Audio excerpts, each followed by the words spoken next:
evening, everybody. Thank you so much for taking time out of your busy schedule to join us. Of course, we just finished a very busy, fun evening with Paulie's Online Variety Show and country music. So let's go ahead and talk about it a little bit. It's the Green Room After Party with Darrin Ingram. Hey, everybody. Do not adjust your screens. I am clothed. Welcome to the after party. Very, very happy to have everybody here. We have a big group today. This is good. The country vibe was strong tonight. And we have Paul's already started. Have you started the drinks yet, man? Because if you haven't. Yeah, on Saturdays, they start right around 11:59 a.m. That show was so good. I got to get more. So good. So good. Go do the bot. Go get it, man. Go get it and come back. We will wait.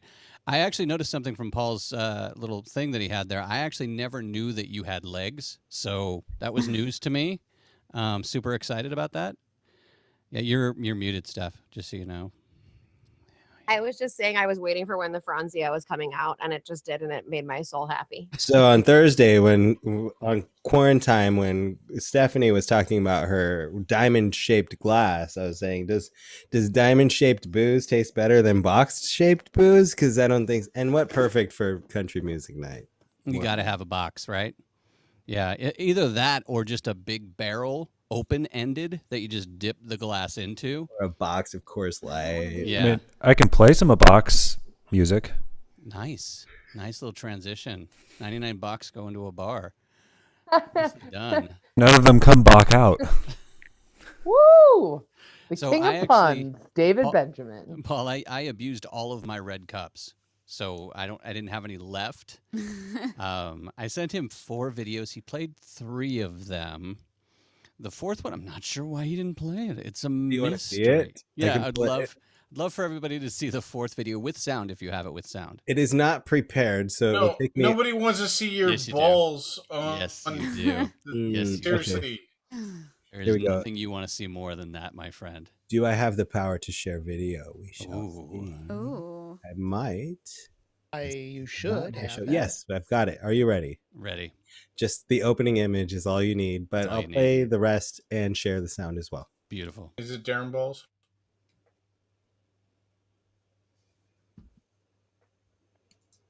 Yes? Mm-hmm.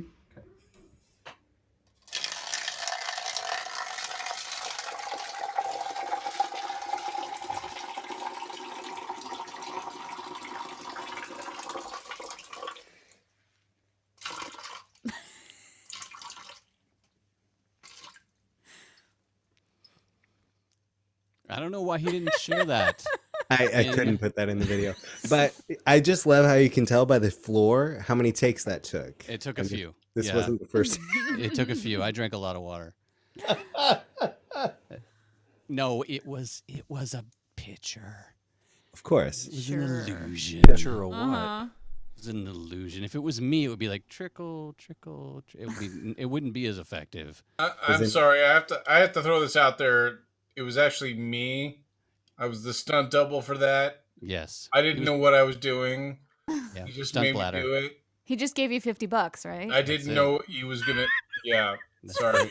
$50 and a reach around. On and he's all- Craigslist, it said 50 flowers. I was confused. I didn't understand. And it's funny because my son's the one that filmed that. And at first, I didn't tell him what we were going to do. I literally just was like, hey, bro, come here. So I need you to film real quick. What I want you to do is just get right in between my legs and just pan back and then pan back in. That's it. That's all I need you to He's do. like, got it, yeah, Dad. he's like, I'm in it. I got But it. Where's the dolly? Where's Steph the- and Darren, isn't that like what quarantine has been for like make movies at home? Hey That's kid, it. come here, hold the camera, Like, how many places can I put this tripod? Yes. Yeah. and get Yeah. my kids I'm involved. pretty And- sure and- Skylar learned at like the age of 2. Whatever he's- Dad says is, it might end up funny. I don't know. That was Just the to be thing. clear here, this is make movies. Make movies, yes. Not my previous movie making, which was filmish. But yeah, this was making movies. And it was it's funny because Scott, you're right. My house, all I have to do is say, hey dude, come here, we want to do something. And he's like, oh, this is going to be good. I don't know what it is yet, but That's Riley, and No, no. Emmett's like, get away from me. Emmett is like, cease and desist. I want nothing to do with whatever you're asking me to do right now. Or where Riley's Yeah. like, your mom. Yeah, so like 30-year-old me had the same problem when Darren was like, "Hey Scott, come over here. It's gonna be great." And I was like, "Okay." And it was disgusting, but I did it because I thought I should follow the guy. I don't know.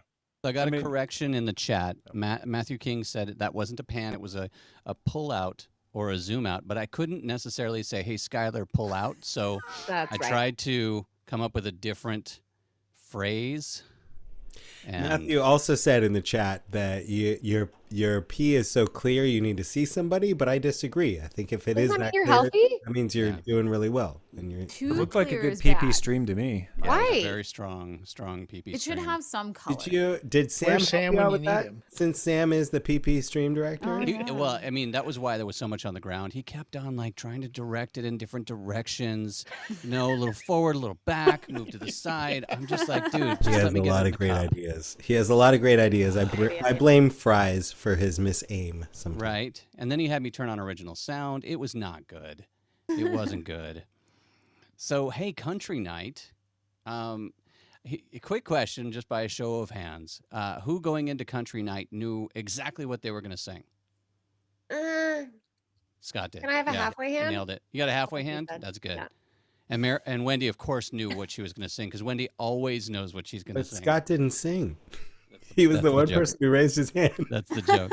I know, but I had like 12 songs I was gonna sing, and then Mary sang "Country Roads," and I was just like, "Oh, that was just adorable." I just want to make the video perfect for her, so I didn't sing. Aw. Adorable. Aw. He's so 'Cause- sweet. She's fantastic. Oh, my God. I sing country good. I'll just let y'all know. He sings it good. Take Real good. Good. Real good. And Mary, I'm actually glad that I did. My original song was going to be Sweet Baby James. Yeah, and I'm glad I didn't do that because you killed Country Roads. So thank you for Oh, that. thank you. Yeah. It was fun. Yeah. So all of those, the videos in the background, was that all Scott? no. No, those No. were actually pictures of nature. Those weren't pictures of Scott. Easily mistakable. Honestly, I've been trying to put pictures of me behind her just to grasp a little of her fire, but Oh. no, she literally is like this. Scott, I want this video. I want this video, this picture, this beautifulness. And I'm like, okay. And I just put them together for her. I'm like, she compliments me, and I'm like, no, you're magic. Nobody's looking at the background. They're like going, that's nice, but they're looking at. No, but it's funny that when I watched the video afterwards, I watched the pictures, and it was just so like soothing to me because I grew up kind of in the mountains part time, so it was even though I'm not from West Virginia, I'm from like near I'm the Sierras, so it was. When did very they find you? Lovely for me. When did they find you, Mary? I did. The him. I No, did. the rescue people in the mountains. When did they? It was me. Oh, I'm I'm a projection right now. nice. I'm coming to you from Yosemite. You know what? For years, I always considered that Scott had an imaginary girlfriend, so this makes sense. You know, a lot of people did. I did. She was so imaginary. Shut up. Nobody met us together besides castmates because we were always busy in a show, and so he would tell people that he had a girlfriend, and then so they were like, "That's so cute. That's so sweet." No. And then they actually met me later. And No, they're like, no. You're real. No. They all looked at me like, yeah, Scott, you have a girlfriend. Sure. Yeah. Yeah, you do. Scott also likes to tell people that we used to work together at Blockbuster, which is Yeah. totally made up in his Wait, mind. who are you? Wait. I don't even know who that guy is with the checkered shirt. I'm sorry. What's your name? That guy. I was your boss, buddy. I was your boss. Kinky. By the way, if you haven't noticed, I'm getting a lot of Slack on YouTube from Sam right now, who's Oh shit. yeah, The who's volume? Is this apparently slack or My flack? volume. Slack. I was trying to come up with a better word, and I couldn't. Yes. My brain's not there anymore. That'd be my After the whole "hey, pull out" or whatever it was, I just stopped coming up with good metaphors. But yeah, he's let me have it, knowing that. Yeah, so there's that. Now you're gonna see all of us, pulling out our devices and being like, "What's Sam What is he saying?" saying? What is he saying in That's it. there? Wait, are we supposed to pull out? Or are we not supposed to pull out? It's not effective. I've heard. Just whatever's Wait, most I have to comfortable go for back. you. I'm sorry, everybody. I do wish Can I I- had that Sam thing of, oh no, Wait, we're We're gonna gonna get get sued. Greg, everybody, I just want to, since Paul touched on it, I can actually Ball touched on it. say Ball Oh touch that? man. Paul. touch on it. Wait, Paul, whose don't. balls He did touched Paul it. touch? Whose Paul balls? touched on We it have that reached I actually full Denny's status right now. Yes, we are. there was a point in my existence where I actually had control over what Paul did Mm. in a physical environment. Yeah, I don't think anybody actually knows that. You should tell a story about how when we used to work together and you were my manager. It's the meow game. It's the meow game, I don't think Paul. anyone's ever heard it. You should. I will tell that to the end of time. That was my favorite. I worked at Blockbuster for eternity, and my favorite moments was when Paul was my employee, and we did the meow game, which was totally against. It was like against company policy, but we did the meow game because Paul went, Scott, because Super Troopers. He's like, Scott, we gotta do the meow game. I'm like, Scott, I'm messing with you. Everybody knows. I don't think Never I've heard ever it. heard I this know, I story, repeat Scott. myself. Can, Never can heard you it, go yeah. over it in Yeah. detail? Please. No, I'm gonna mute myself like Mary told me to. She was so subtle about it, though. That was really amazing. I mean, oh, I love I you, love Scott. that guy. I love that guy so much. I think we're having dinner tomorrow. I'm not. What? What? Happy moment. That's for next week's after So party. excited for people having dinner together. My voice I didn't peak the voice thing. I'm gonna pull out.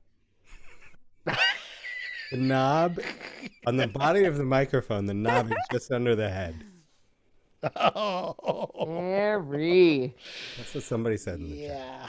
I don't So- get it. I need to know, because I'm just curious what's happening with Steph right now. There's like a sideshow happening over in Steph's house. There's like chicken, and There's I'm things, kind of just- jealous. It's its own It's little... bread. It's bread. This was leftover. I didn't really get to eat dinner, and so I had one piece of pizza, but I was just trying to make the crust last, and so I was trying to. I never can make the bites in my mouth, and I made one.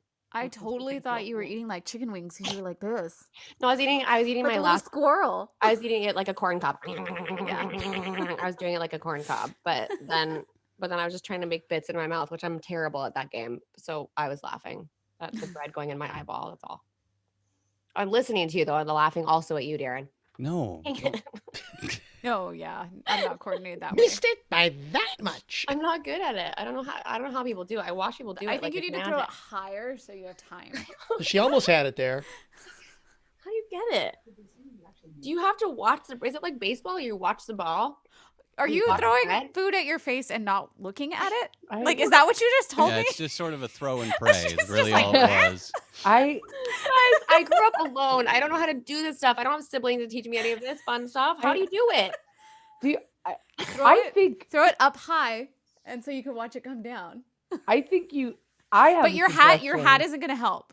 Yeah, keep an eye on the hat. This is Oh, Quintessential Denny's moment. this is full Denny's now. Yeah. What typically happens next Oh my god! is Wait, somebody I'm starts afraid. throwing them at her. I'm hungry. I'm afraid that something bad is gonna happen. What's the worst that I'm could happen? crying. She could choke. She put her head all the That'd way be good back. Caught on camera. Jeez. Oh, it just keeps landing on my face. How do you make it land in your mouth? Yeah, that's Whoa, what- easy with that talk, all right? Try to throw it as high straight up as you can. Not That way you're not Back. like, whoa. How do you make Ah! it land in your mouth? Or you just could eat it. That's another. Oh, that was really close. close. That was very Oh, close. come on. Hardest By thing ever.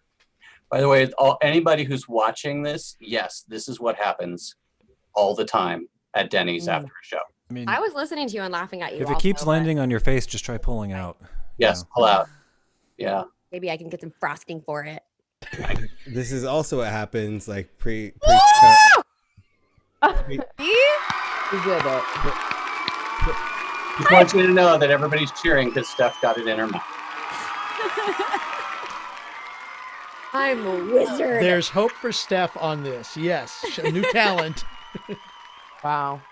And back to our host. I'm listening.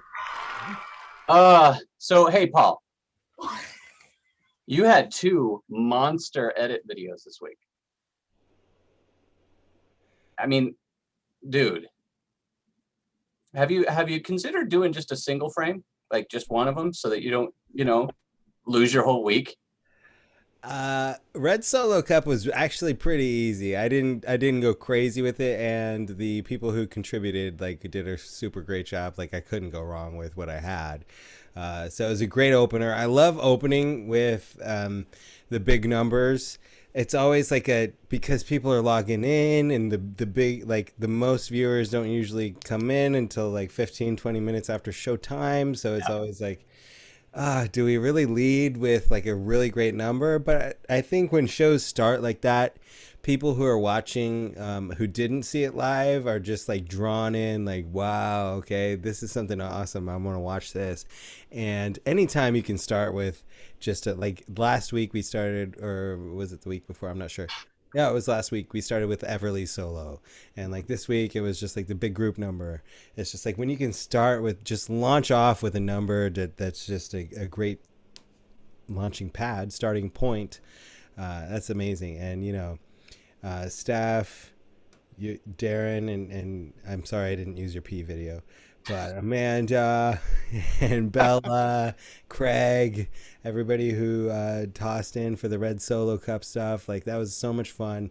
I tried to pick a song that even if you don't know it, you can learn it real quick and jump in. But it was a pretty easy job. The editing on that only took a few hours, which was pretty good because like I said, I didn't go crazy. But the closing number, and like I said right after, I got to learn how to mix music. I don't know how, I'm good at a lot of stuff. I'm not good at mixing music. So it sounded like crap, but it looked pretty cool. And I was proud of myself for being able to actually do that. And that did take a lot of time. That took most of my day yesterday was recording those parts. Because I work full time, and I did before yesterday, I didn't even know the bass part and the this and that, and I'm making up half the stuff anyway. But it's very time consuming. But it's one of those things where it's when you see it, when it's going out, it feels like a performance. It's any type of performance that you do. How many hours of rehearsal for how many hours of performance? It's a payoff in the end, and it's a lot of fun. It's what we love to do. So and. As it's no secret, I'm learning to love playing guitars and stuff like that. I'm not good at them by any stretch, but I'm having so much fun and enjoying them, and they're bringing joy to me. And so I loved it. Thank you for watching. One of the funny moments for me was because I'm a big fan of watching performers watch themselves, right? I really, really am. I love that so much. And you weren't, but one of the characters, it was the one that had the little shakers, when you were playing the solo on the electric guitar, looked like they were disappointed in your guitar playing. Yeah, it was kind of yeah. I didn't know what I was going to do. I thought because there's this great resource for anybody out there. This is a behind the curtains thing called karaoke-version.com, where you can get backing tracks, and you can choose what instruments are in the track. So when I started putting that together, I thought well, I'm just going to do this part and this part and let the karaoke track do the rest. And then I just kept adding more of my own self doing them to the point where the only thing left was the guitar solo. And I'm I can't play a guitar solo. I'll just spit up the best thing I can do in this hour. And then while my shaker guy was listening to it, he was just like, why did you do that? Why didn't you just play the guitar solo from? It was what it was. It was perfect. It was absolutely perfect. And I appreciated it. And, you know, your guitar playing is still light years better than mine. So there's that. You too can be as mediocre as I. Oh my gosh, I can't wait. I will learn that someday. For those that don't know, I actually own 2 tremendous guitars. I really do. They're right there. I have brought them out as props in songs before. One of them is a one-of-a-kind guitar. It was a floor model. No, sorry, not floor model. A factory model that they used, Paul Reed Smith, that they used to build the production line. And at the time, I was working at Guitar Center Corporate, and they couldn't actually sell that one guitar. So PRS sent it to Guitar Center for their auction for Christmas, and I won it. And it literally, I was just like, oh, this is cool. I want a guitar. And it's sitting on the table in front of me. And all of the C-level people were standing behind me, knowing that I was a singer, but could not play. And my boss and my boss's boss and the CEO parallel to him surrounded me. And they're all tall humans. They leaned over me and almost in unison were like, you're going to learn to play that fucking thing, aren't you? So I quit.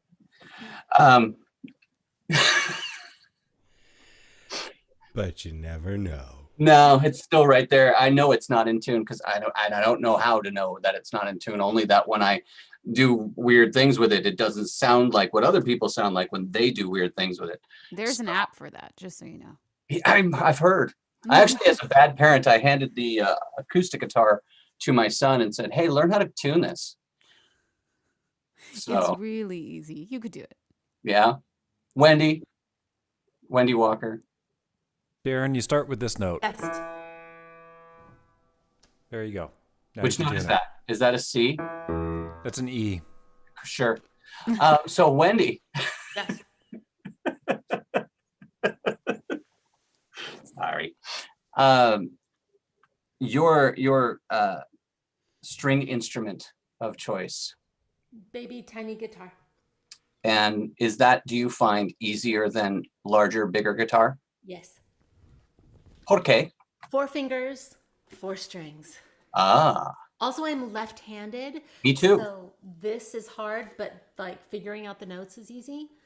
But also, I was gifted a ukulele and it sat on the shelf and I was like, it's so pretty for 3 years before I had the guts to literally pick it up. So when you picked it up, for those at home who Paul says, hey, we're just play with it, which is great advice for a teenager too. What, Paul? How did you learn? How did you get to the point where you can now just play live and everybody, it's effortless, looks like, and all of that? Thank you. I asked Julian, so for a very 5-minute time, he was like, here's a C, no, you're gonna want to B flat. So he taught me this axis of awesome of jazz chords and taught me that these things are actually easier on the ukulele. And I went straight for all the difficult jazz chords. And then I have an app and I just kind of went with that and it showed me, and I was a closet ukulele. I still am. I'm a closet ukulele player. I literally would wait until everyone else would go to bed. I would go into the closet, and that's why I don't strum like other people who strum really loud. I strum really soft because I'm used to playing in the closet. And I wait until everyone is in, which is also why I don't sing my song until 30 seconds before I'm supposed to go on, because I don't want to bother y'all. Got a raised hand by Mary. Yes. Wendy, what app do you use? I use Guitar Tuner for mine. What do you use? I use the Ultimate Guitar, and then you just put it on ukulele mode, and you can search for songs, and when it will show you just simple the chords above the words. Yeah. And you can press exactly above the word on that B sharp, whatever it is, and it will G minor 7, and it will show you exactly how to do it and what it should sound like. That's awesome, because I've been using Pinterest a lot, and it'll give me the chords, and I'm like, how do fingers do things? So that's YouTube helpful. has a lot of tutorials. There was a guy, I love him. His name is John, but he's just like the ukulele teacher. He's this British guy. I've used that one too. Yeah, he's amazing. I actually won one of his ukuleles, a little cute one. What? Yeah, he once a month will give away a ukulele, and I have one. But that's good, like, to watch, and he'll show you exactly the notes. But I mean, there's a couple others. I know Nicole mentioned just a ukulele app, but the Ultimate Guitar has a ukulele mode. So I just put it on that.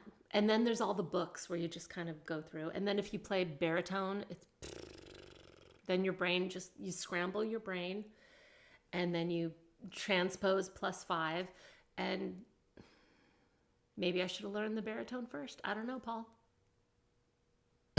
I would say I love Ultimate Guitar, and the reason that I'm playing guitar is because I started on a baritone, and I don't have to transpose anything, because the baritone uke is just the last 4 strings on an actual guitar, which is it makes it a great gateway to just adding 2 more fingers. Yeah, but also I take all of my ukuleles and I switch out the G. I switch my G string to a low G string. So it gives it it's a little bit of a warmer, lower tone than the tinny ukulele notes. So yeah, put a low G, take off that G string, people. You know I do. Yeah, I know you do. Mm-hmm. Cover it with the cowboy hat. There goes Paul. The belt came off. But I'm still learning. Like, I kind of want to do... Scott looks very concerned. I kind of want to do just like a Zoom once a week with like people who want to learn or want to teach me, because I've never had a lesson. So maybe... Amanda, I know you have a ukulele. Emily just bought a ukulele. Like, I would actually buy one just to be part of that group. Mary, I think you have one too. Let's join my club. And I definitely, just putting it out there, because I definitely sent Wendy a piece, and I was like, Wendy, we could do this. Let's do it. Join the VUC, the Vodacity Ukulele Club. Ukulele. Come on, guys. Let's get together and VUC. We're so VUC'd up. Oh my God. God. Want to learn ukulele or teach me, let's do it. Yeah, I always wanted to learn Somewhere Over the Rainbow and Wonderful World on ukulele. Like, I always want to that's not bad. Songs. That's doable. And then you have to figure out what key, because like the Is does it in a different key than Judy Garland would be G sharp. But you could just drop it to a G. So you just have to figure out what key also. Mm-hmm. Last year, sorry, Darren. No, you're good. Anything in C. Last year, I was tasked with putting together a memorial video for my work, and we were getting some high school kids in to do Over the Rainbow, and in my mind, it was from Wizard of Oz, Judy Garland.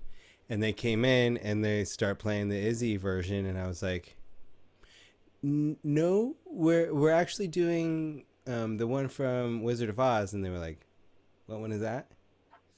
The Julie Garland, Somewhere Over the Rainbow. Kids these days. They had no idea what I was talking about, and I played them the YouTube video, and one of them was like, "Yeah, I think my mom used to play that when we were little," and I was just like, "The only Over the Rainbow they know is the Izzy one." I was That's a shame. Who's Izzy? I look it up. Just do IZ Somewhere Over the Rainbow. It's Iz. Oh, you know, It's not IZ. It's Iz. He's one of my favorite Hawaiian singers with the uke. He's and make sure you listen to more than just Somewhere Over that the one Rainbow. song. It's fantastic. I've listened to it for like literally 20 years. He I'm a passed big away. fan of his White Sandy Beach. That's Mm. beautiful. He does Mona Lisa. Mm. Yeah, he has a great voice. That's one of my favorite. I love that Mona Lisa. It's beautiful. Side note, Kalia, my daughter, her class won the Connecticut State Competition for School Singing. And this was years ago, but she was the featured singer singing that song. She was the soloist singing that song that ended up winning state for her school. And it was the very first time she had really put herself out there. And the reason she put herself out there was because of the version, where it felt like it wasn't bound by rules, right? And that always appeals to her. So, and that's what I love about the ukulele is you can just play a couple of chords, create a song, right? And you don't have to have a master's degree in musicology. I just made up a word. Paul, don't call me on that one. And for me, I was always too embarrassed to ask a piano player or a guitar player, the Todd McCools of the world, to accompany me. And I don't think I'm good enough to like all the amazing people who sing along to a track. So I'm like, I'm gonna do my own thing, and we'll just do this. I don't think that's true, Wendy. Yeah, I was gonna strongly disagree with you on being good enough to sing to a track. You're good enough to sing to whatever it is you're gonna sing to, even if it's just the empty air. And don't let anybody tell you different. It's not hard to sing to a track, except the hardest part is that it can't follow you. No, I feel like Wendy. I feel like that is left to the singers. Oh boy, then, you know but what? then like I have my uke. Wendy, so like, you I'm are a singer though. You are. I don't want to hear any more out of your mouth about how you're not a singer because it's bullshit. You're a wonderful, fantastic, amazing singer, and you are a musician. Like you have additional skill, not less skill. It's more skill. Yeah, I'm going to second this. I'm going to jump in and say, yes, you are a singer. Yeah. Done. Period. End of story. Yeah. I'm not here for this. Wendy is a singer, and not a lot of people can just like pick up a thing and be like, oh, well, Judy Garland would have sang it in this key, but then anyway, I'm just a nerd, but thank you. Y'all are nice. Yeah. Also, I want to thank Caitlin for helping me realize that I am a backing track because I can't follow singers either. Oh, to be only as musically amazingly talented as David Benjamin. I just think that we all need to like. I was gonna say this jokingly, but now I'm saying it kind of seriously. I think, yes, Craig, seriously, okay? Following. I really honestly think that we should. This is something that an exercise that I did with this camp that I worked at, where it's basically like you, it's an opportunity for you to get to see like how other people would describe you and like what they would say about you. And I feel like we should do something like that for each other, because everyone here is so great, and there's so many talented people here that bring things to the table that are unique, or that I can't do, or that I've never even thought of doing, or whatever. And I see so much, and I include myself, where we're like, I'm not a singer, or I'm not this, or I can't do this, or I'm blah blah blah blah. And I don't know. I just want us to have some type of like I like a healing space, or like a circle. Please, I'm sort of serious. Even when I said the circle part, that where we could just like, I don't know, like I want everyone to be able to like, someone please stop me from talking. You're good. I will stop you and second you. I do agree. I think that Wendy, you're ridiculous. You're just be grateful it's not in person, because all of us would beat the crap out of you right now for saying that you're not a singer. Caitlin, I agree that we need that sort of circle of love. That was interesting. There would be no jerks allowed in that circle, no circle jerks whatsoever. What? I know. And I think that's a common feature for a lot of artists, though, is that we inherently doubt ourselves. We inherently look at ourselves and say, "Oh, I'm not good enough. Oh, I suck." And we got to remind ourselves that you guys are awesome and ridiculous. What's up, Craig? No, I was going to say Sam is in the chat, Sam Miklich, and he does say exactly what is so true. You know, everyone is their own worst critic. We all are. And by a show of hands, who here thinks Jamie isn't a good singer? Anyone? Anyone at all? Anyone at all? Anyone at all? Now, does anybody remember when she sang that Carrie Underwood song, what she said right after? I'm shaking. This was hard. I don't know if this is somebody that we all universally go, she kicks ass. Yes. I have notes. But think about that for just a second. Whenever you hear her sing, you're like, oh my God, she's so good. And yet at the end of a song that we all went, wow, that was really great. I was shaking through that song. This is part of this whole mentality that is a performer. What's up, Scott? I see you reaching. Yeah, I just remember a time where Paul was like, Jamie. He was so goo goo gaga over Jamie, and this is from his love letter to her years before. He was so in love with her and her awesomeness that he would never have a word. Yeah, when I say I have notes, it's a joke though. Yeah, I know. I know, but I thought that the beauty that you guys have is so amazing that you're just like goo goo gaga. Yeah. Scott was there. I was there. Scott was there throughout the journey, like in the early Moore Park College days, and yeah, I mean, from the first time I met her, I was just like, how are you so freaking talented and flawless? I hate you for that, but also I need to be with you forever.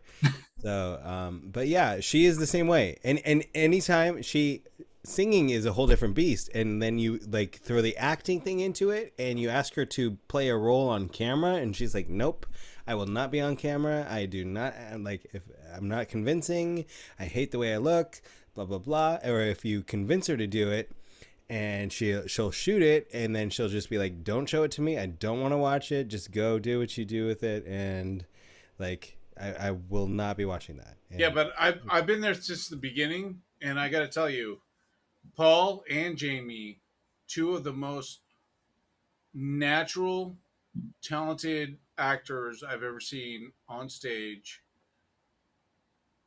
No matter, it was just, they were so beautiful on stage that they could just run whatever character with their ownness to it. It was fantastic to see. Like, I literally wish the entire Vaudashnik family could see Jamie and Paul in the original state like I did, and they were so good.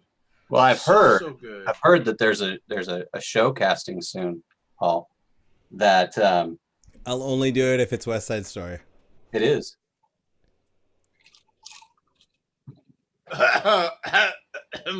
Wait, you can't not know this. Okay. I was like, for just a second, I'm like, wait a second, he can't not know this. He's that good of an actor. There you go. Just thinking, just for a moment, a brief moment. But no, I agree. I think the hardest thing that we do as performers is get out of our own way. It's the hardest thing. And you know, the confidence that we show in front of our audience is not the confidence that we feel inside. And it is beholden to each other to recognize that and embrace that weakness and say, you know what, I love you and you're wonderful. And be okay with that weakness. What's up, Mary? You're muted. I was thinking, so I'm a big fan of letter writing. So maybe with the Vaudacity family, it would be fun to send anonymous or non-anonymous letters to each other and just write out what we enjoy about the other person and their performance and their spirit and what they offer. Because I think something that is easier for a performer is giving the compliments, and sometimes getting them is quite difficult, but it's actually, I feel like, kind of needed for what we do, because it's good to know your skills, and it's good to, I think, feel validation.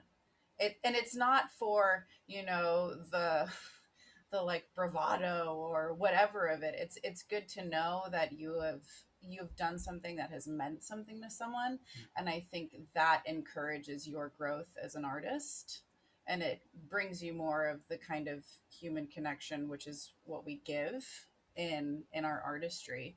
So if we ever want to start like some kind of pen pal, or just like everybody gets a person and you just write and say something just lovely and true to someone, I think that actually might be quite lovely for everyone, just to go out and get their mail and expect bills, and then you get just a note of beauty and truthfulness. What's up, Craig?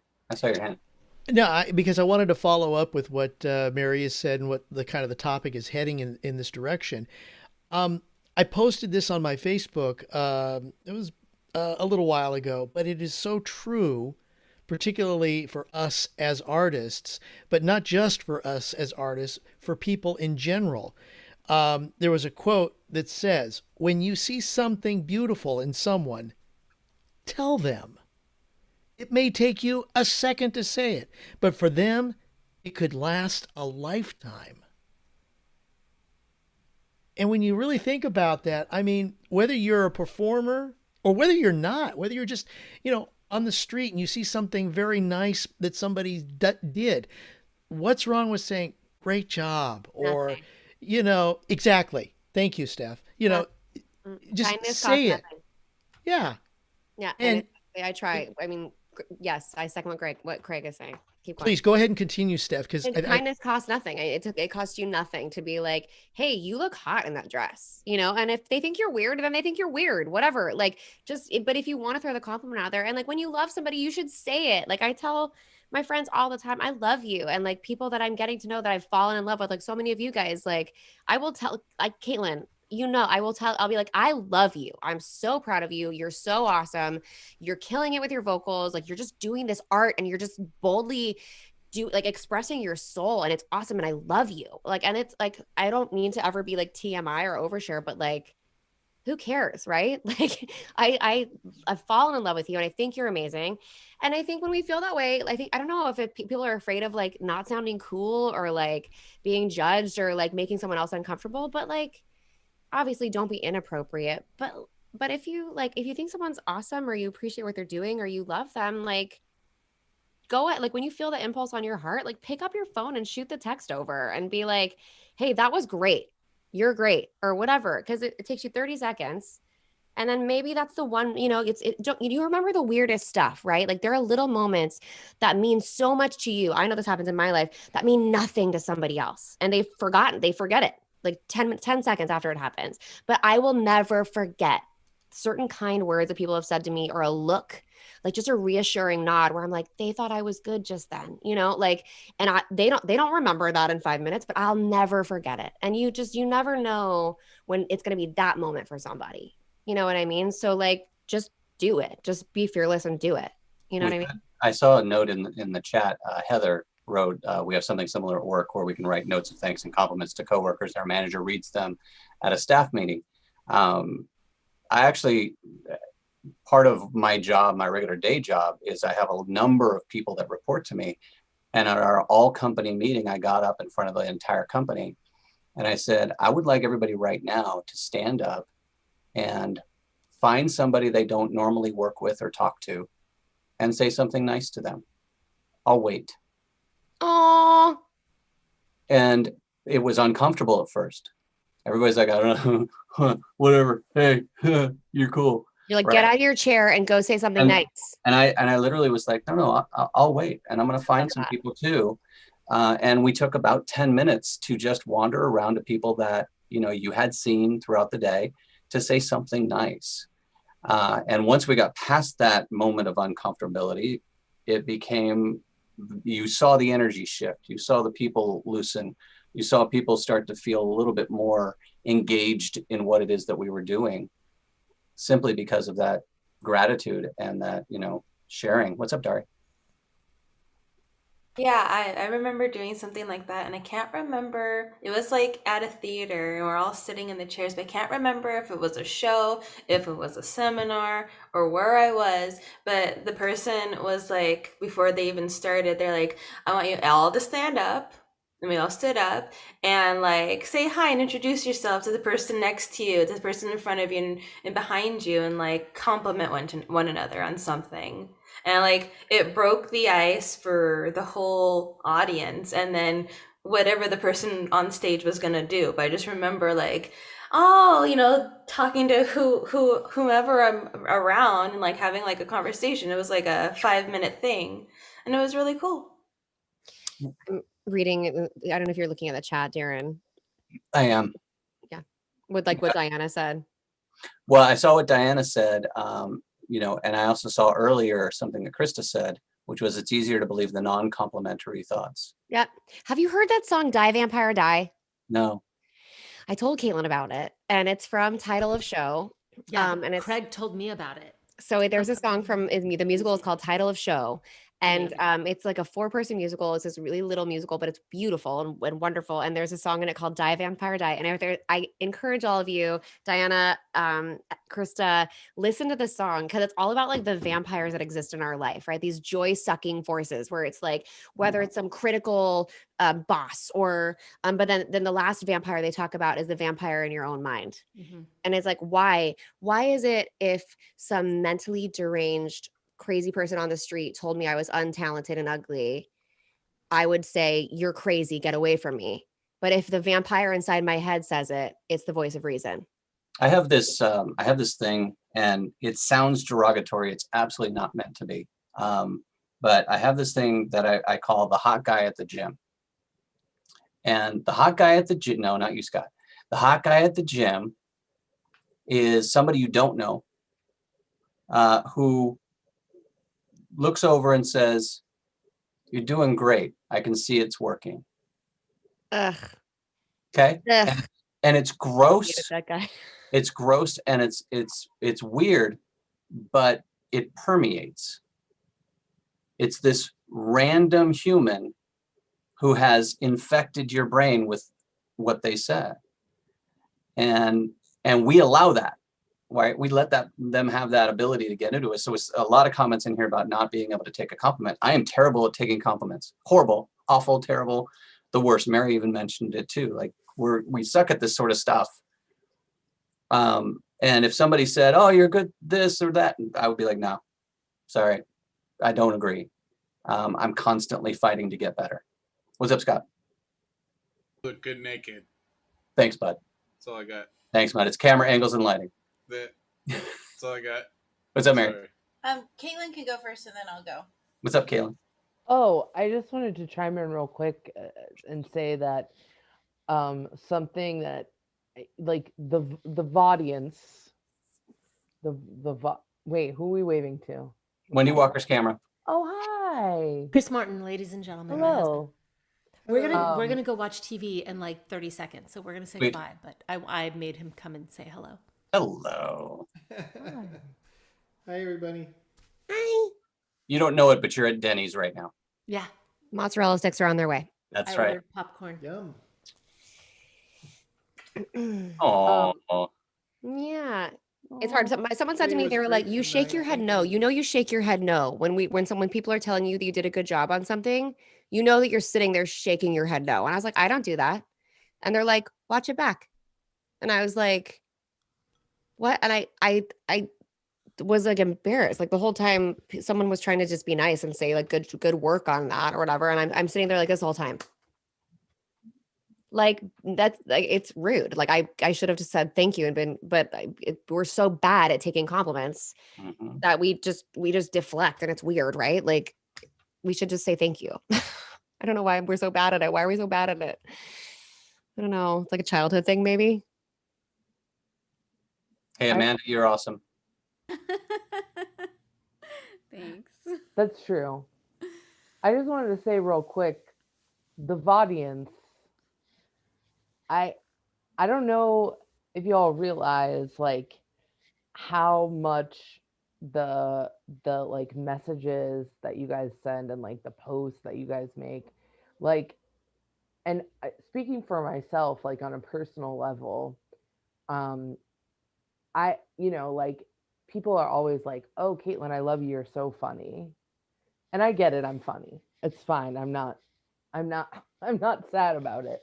But like to hear from people that like something or a performance you did or something you said was like moved them or like touched them in some way is so meaningful. And for me, like, I just want to thank you, Paul, for like, making this a space to be able to do things, because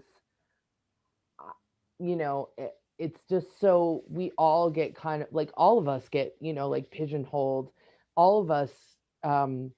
We talked about this, Caitlin. Yeah, I mean, all of us, we go into the thing, and it's so easy just to stay in that box, even when no one's telling us we have to be there.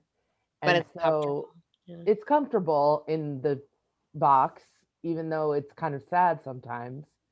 But like to be able to get outside of what we're normally able to do or told that we should do or believe that we should do has been, for me, a huge gift and an unexpected gift, of doing this show. So I just want to say thank you to you, Paul.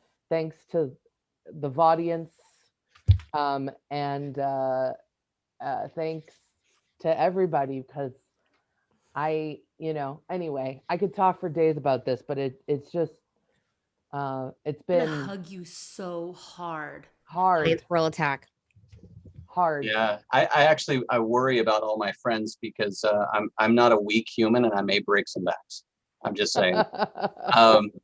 No, counterpoint to what you're talking about, Caitlin. In the news right now, Karen Olivo and Scott Rudin. I don't know if anybody's following that. If you haven't, it's very depressing and very frustrating. But at the same time, there seems to be progress. It's about producers on Broadway, producers in the business who treat people like garbage and create the culture of treating people like garbage to elevate their own power. So the more repressed you are, the more that I make you feel less than, the more malleable you are to my efforts. And if I hire in college students who desperately want the internship with the union, producer, and all of a sudden I treat them like garbage, they take it because they want the position. And Karen Olivo, who was scheduled to, I mean, she was before the pandemic, but scheduled to be the star of Moulin Rouge, dropped out of the show because she just couldn't take it. She couldn't be a part of a show where that mentality, that they allowed for that abuse, especially after it had already been exposed. Yeah, I was at the end of Rock of Ages before before the pandemic hit. Paul knows my hair was falling out like across my head. I was not making any money, driving up to LA 6 nights a week for barely anything, and like it was so difficult. And I'm so glad that people are speaking out. My friend Alex Ellis wrote a beautiful post about it, like what she went through with the Legally Blonde national tour and a few other things, like a Broadway show, like Clear Day You Can See Forever. And it's shocking. Like it's, on the outside, I was like, oh, Broadway, it's so glamorous, and you're like, no, I'm clearing like $500 a week. Like, and I'm sleeping on buses and getting up at 4 a.m. every day and pulling doubles. And like, it's unbelievable. Like, and so I am glad that you're bringing it up now, Darrin, and I'm glad that the community is speaking out, because it's like not cute. I have a friend that's, very heavy into the business and the producing side of it. And I had a Broadway producer who was interested in my show, which is always exciting. But when I talked to my friend about this producer, he said, you don't want to work with that person. And this was somebody who's very, very famous, blah, blah, blah, blah, blah, this producer that wanted to do my show. And I was like, why? Well, I did a show with that producer. And let's just say that I had to apologize to the cast every time he showed up to the theater. And yet this producer is still doing shows, is still involved, is still allowed to mold young performers into what they want them to be. And so Paul, you know, what everybody has said, and I've said it many times too, the space that you create in here is so rare, because you could easily, as a producer of a show, which is, you know, by all accounts, successful, given one, the short time frame, two, everybody learning on the fly, and three, all of these tremendous performers being a part of it, you could easily just say, well, I'm only going to do this type of song, or I'm only going to do these kinds of people, or that person had a bad show last time, they're cut. You could easily do that as a producer of a show. And nobody here has ever felt any of that from you. Nobody here has ever felt like, oh, I've pretty much just lost it with Paul because I sucked that last time. It's a family. I felt that after Party Quirks. It was. I don't. Like, Do you understand the joy of watching you struggle? Oh my God. Do you get it? Because it's so funny when your hands go up and you're gasping and then you start wheeze laughing. Like that's the show. Like I'll be honest. Hey, I agree with Stephanie. Paul just suffering and making faces is the highlight of my entire existence. It's so I was highly disappointed when you mentioned that you were not going to be leading Worst Job Ever. Yeah. Because I was so ready. I texted you. I said, dude, I was say, so ready. Todd was so funny though, right? He stepped up and his Miss Pringle was so funny, right? Yeah, no, Todd was great. Don't get me wrong. Todd was. I'm mad at Paul about this. No, Todd was great, but Paul suffering. He asked me a while ago. He's like, man, I don't know if I should, pop my face. I'm like, dude, your facial reactions to what's going on is the highlight of the entire Audacity family. When you look at me like I'm batshit crazy, it's the epitome of comedy. I live to break you. I really do. I live to break you. That's what we do. It's the wheeze laugh. When he starts wheezing, I'm like, we did it. It's fantastic. Yep. We did it, guys. And when the Paul hands come up, I'm like, guys, we did it. We broke down. Like it's so good. No. So good. No. Paul, the great thing about improv comedy when you come in a game like that, Party Quirks, is the failure of the lead human is the most important part of the game. comedy. You're so right. And when you fail, the audience will laugh harder and harder and harder. And you succeeded more than, I'm sorry, Denny, Darrin, everyone really just goes, I know who it is, because they're just. Well, and like that's brilliant too, right? Like they do it and it's so fast, and you're like, why are you so smart? Like that's so exciting in a different way. And then Paul did it tonight. Paul, you're really fast though a lot of times, but you did it tonight and it was like struggle bus, and it's so funny. It's so good. Everybody in the chat here is saying the same thing, Paul. They love seeing you. They love seeing how you work, how you react. Paul's torture. Can't speak more than 2 words. No, it's like ranger and an alligator, really pushy flight attendant on a Tuesday. Trust me, Paul's torture is the epic comedy of Audacity Network. So, my favorite moment of Party Quirks was when Paul was like, Dari pops back on the screen, and Paul goes, I already said flight attendant. Is that wrong? Was I wrong? It's flight attendant. And we're like, no, it is. There's more. Killer comedy, buddy. Killer comedy. Yeah, but that's like, but that like goes, I think, to our own head stuff, of like, I just want to do it right. Like I want to get it right. I want to do it right. I like anytime that like I'm like, I'm like, well, I've never host Party Quirks. I'm never going to host it. Like, just put me down for a never, because I can't do it as well as this person. I can't do it as well as this person. I can't do it. But it's not about well, it's about you. Right. And it's not about, yeah. It's not about, like, we were literally just talking about this stuff. Like, we all compare ourselves to other people. It's totally natural. And it's not about getting it right too, like doing it the right way. And I think that, like, I don't know, there's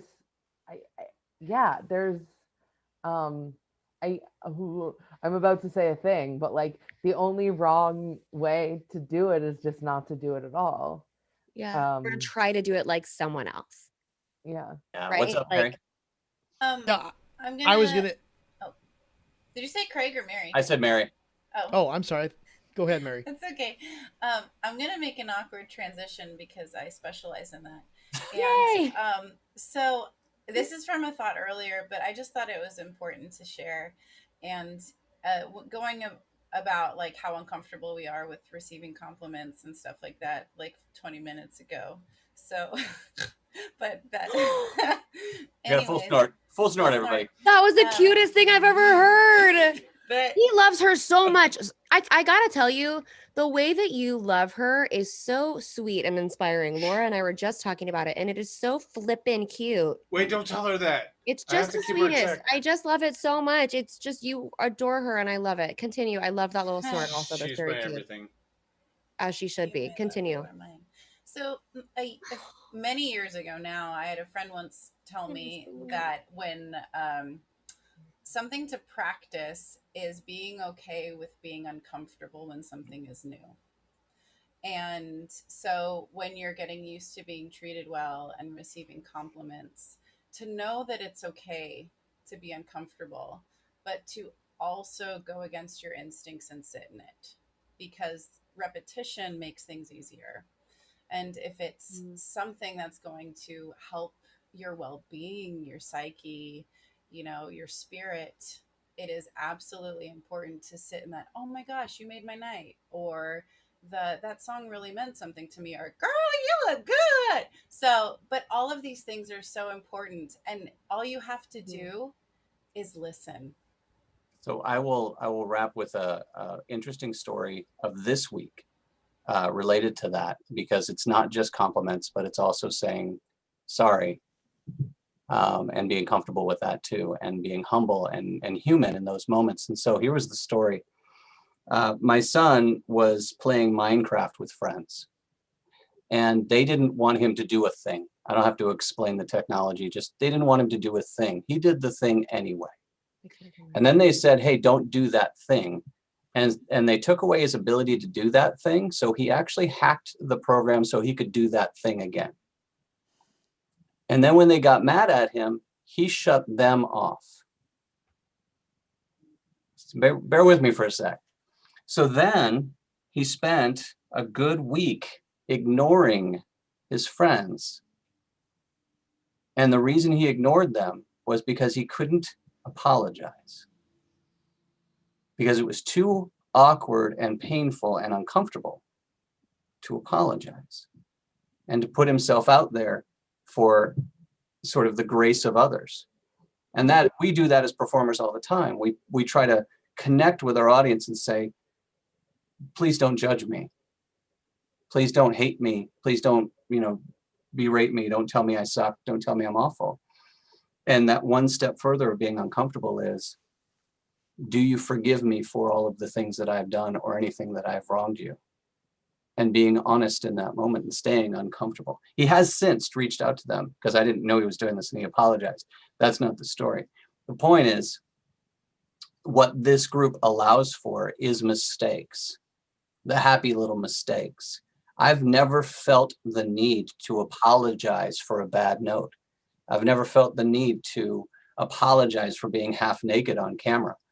I will, but I don't feel the need to. Because the first thing that Paul said to me when he said, hey, I'd love for you to come on the show, was that hashtag try new things. Mm-hmm. It's the first thing he said. And what that allows for is us not having to apologize for taking chances. It allows us to not have to apologize for stretching. It allows us not to apologize for our weaknesses and just lean into our strengths. If all we did was lean into our strengths, this show would not be what it is. But because the space is there, that we no longer have to apologize for our faults, but can lean further into them to make them strengths. That is the power of this show. And Paul, that is a beautiful, beautiful, beautiful thing. So thank you so much, everybody, for a wonderful country night. Yeehaw. Yeehaw. Thank you. Wendy, I'm a little disappointed you didn't do full butt slap. You kind of faked it. You didn't give it. It's going to happen later. Don't worry. And scene. Amanda, David, you just got to stop talking so much during these things. I just got to tell you that. There's just so much happening. It's like... I think they're waiting to be called upon. I apologize. I didn't call upon you. This was a little bit more organic. I apologize. That's what happens in an organic situation. Yeah, it was, I got caught up into the cheese sticks. So, in this situation in real life, I would just be eating the cheese sticks while everybody else is talking. While everybody's throwing food at Stephanie. Yeah, I'd be like, guys. But thank you to the audience for joining us today again. Emily said she's taking up ukulele and voice lessons, which is awesome. Yes. Yes. And Sam, we did enjoy the Reign of Terror without you. All of us. We miss you. We miss you. Except on game night when you win. And then we don't. But thank you, everybody. Thank you for staying. Thank you for watching us. And thank you, Paul, for giving us a platform to be crazy, stupid, and naked. Crazy. Can that be the next t-shirt? Hashtag crazy, stupid, and naked? That feels right. That feels right. Nothing without you all taking the risks and doing the things. Yep. See you guys tomorrow at Amanda on Demanda. Hell yeah. I'll be Come out and see it. You may or may not see Amanda and I. Yeah. Ranger. I can't wait.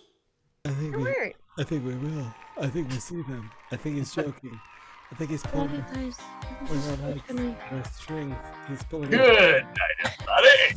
He's pulling our strings. I think we're gonna see him. Uh-oh.